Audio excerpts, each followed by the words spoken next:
Remember the first time we caught a bus here, Major? Yes, and you wanted to take me home in a taxi.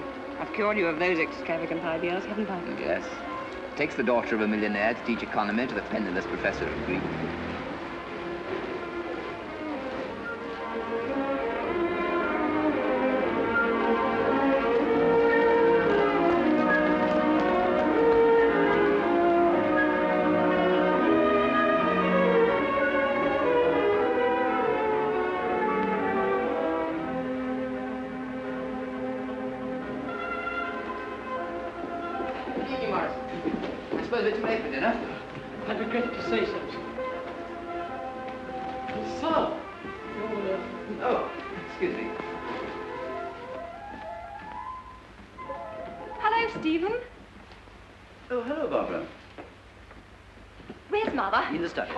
One moment, Barbara.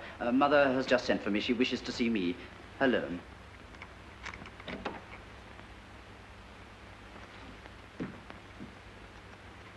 Is anything the matter, Mother? Presently, Stephen.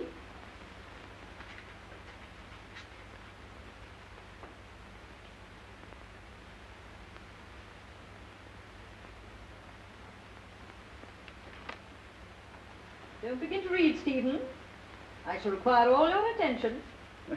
It was only when I was waiting. Now. I haven't kept you waiting very long, I think. Not at all, Mother. Give me my cushion, please. Sit down. Don't fiddle with your tie, Stephen. There's nothing the matter with it. Oh, I beg your pardon. Stephen, I really cannot bear the whole burden of our family affairs any longer. You must advise me. Really, Mother, I know so little about our family affairs. So impossible to mention some things to you. I suppose you mean your father. Yes?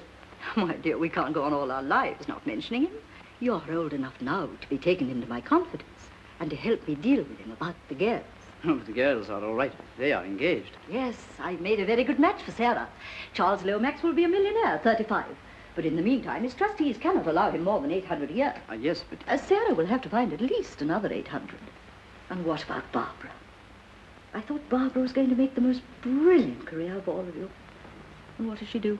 Joins the Salvation Army and walks in one evening with a professor of Greek whom she's picked up in the street. Yes, I was rather taken aback when I heard they were engaged. Cousins is a very nice fellow, certainly. No one would ever guess that he was in Australia. Oh, Adolphus Cousins will make a very good husband. After all, nobody can say a word against Greek. Oh, no, indeed. Besides, my dear, you must marry soon. I'm trying to arrange something for you. Don't sulk, Stephen. I'm not sulking, Mother. And what has all this to do with my father? My dear Stephen, where is the money to come from? You know how poor my father is. Whereas your father must be fabulously wealthy. There's no need to remind me of that, Mother. I've hardly ever been able to open a newspaper in my life without seeing our name in it. The undershaft quick-firer, the undershaft torpedo, the undershaft submarine, and now the undershaft bomb. At Harrow, they called me the Woolwich Infant. And at Cambridge, some little beast spoilt my Bible, your first birthday present to me. I'm writing underneath my name, son and heir to Undershaft and Lazarus, death and destruction dealers, addressed Christendom and Judea. But that wasn't so bad as the way people kowtowed to me everywhere I went. Because my father was making millions by selling cannon. Exactly. That's why he's able to behave as he does, openly defying every social and moral obligation. It's criminal. But he does not actually break the law. He broke the law when he was born. His parents were not married. Mother, is that true? Of course it's true. That's why we separated. But this is frightful for me, Mother, to have to speak to you about such things. Now, be a good boy, Stephen, and listen to me. You see, the Undershafts are descended from a foundling who was adopted by an armourer and gunmaker. That was centuries ago.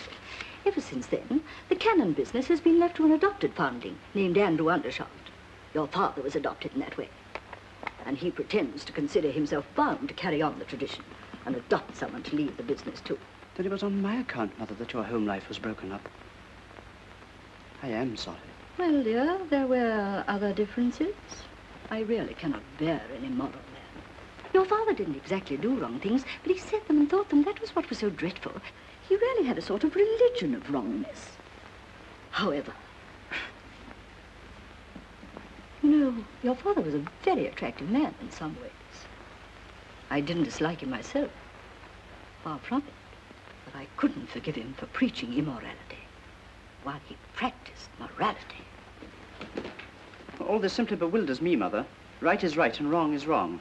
And if a man cannot distinguish them properly, he's either a fool or a rascal, and that's all. That's my own boy. Now that you understand the situation, what do you advise me to do? We cannot take money from him. After all, Stephen, our present income comes from your father. I never knew that. My dear boy, the Stevenages couldn't do everything for you. We gave you social position, and you had to contribute something. So you see, it isn't a question of taking money from him or not. It's simply a question of how much. I would die sooner than ask him for another penny. You mean that I must ask him? Very well, Stephen, it shall be as you wish. I've asked your father to come here this evening. Don't jump, Stephen. It fidgets me. Do you mean to say that my father is coming here tonight? I said 9. Ring the bell, please.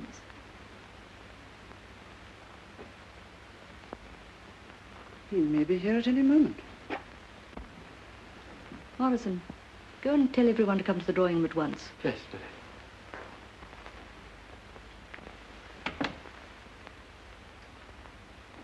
Mother, are Charlie and Dolly to come in? Barbara, I will not have Charles call Charlie. The vulgarity of it positively makes me ill. It's all right, Mother. Are they to come in? Yes, if they will behave themselves. Come in, Dolly, and behave yourself. Come in, Charlie!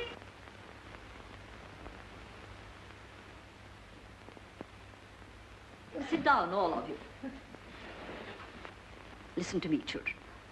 Your father is coming here this evening. What? Oh, I say. You're not called on to say anything, Charles. Are you serious, Mother? Of course I'm serious. It's on your account, Sarah, and also on Charles's. I hope you're not going to object, Barbara. I? Why should I? My father has a soul to be saved like anybody else. He's quite welcome as far as I'm concerned. Yes. Well, not that I mind him coming here, you know, if Sarah doesn't. Thank you. Adolphus, have I your permission to invite my own husband to my own house? You have my unhesitating support in everything you do, Lady Brett. I wonder how the old boy will take it. Much as the old girl will, no doubt, Charles. No, I didn't mean it. At least I... You didn't think, Charles. You never do. The result is you never mean anything.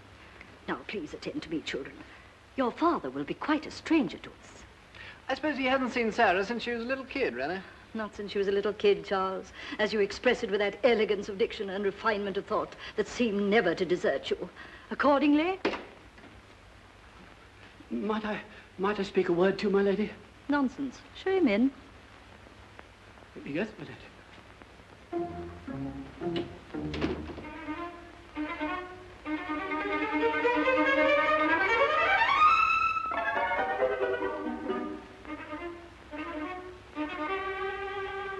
Does Morrison know who it is? Of course. Morrison's always been with us. It must be a regular corker for him, don't you know? Is this a moment to get on my nerves, Charles? No, but this is something out of the ordinary. Really, I never expected to meet the mystery man of Europe.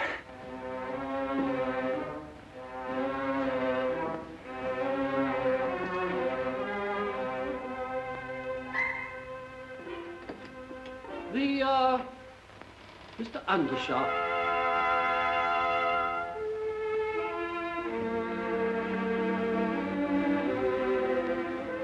Good evening, Andrew. How do you do, my dear? You look a good deal older. I am somewhat older. Time has stood still with you. Rubbish. This is your family. Is it so large? I'm sorry to say my memory is failing very badly in some things. Ah, I can see that you're my eldest. How do you do? I'm very glad to meet you again, my boy. No. Andrew, do you mean to say you don't remember how many children you have? Well, I must confess I recollect only one son. So many things have happened since then, of Andrew, course. you're talking nonsense. Of course you have only one son. That is Charles Lomax, who's engaged to Sarah. My dear sir, I beg your pardon. Not all right, I'll show him. This is Stephen. Happy to make your acquaintance, Mr. Stephen. Ah, then you must be my son. How are you, my young friend? He's very like you, my love. No, you flatter me, Mr. Undershaft. My name is Cousins, engaged to Barbara. This is Major Barbara Undershaft of the Salvation Army. This is Sarah, your second daughter. And that is Stephen Undershaft, your son. My dear Stephen, I beg your pardon. Not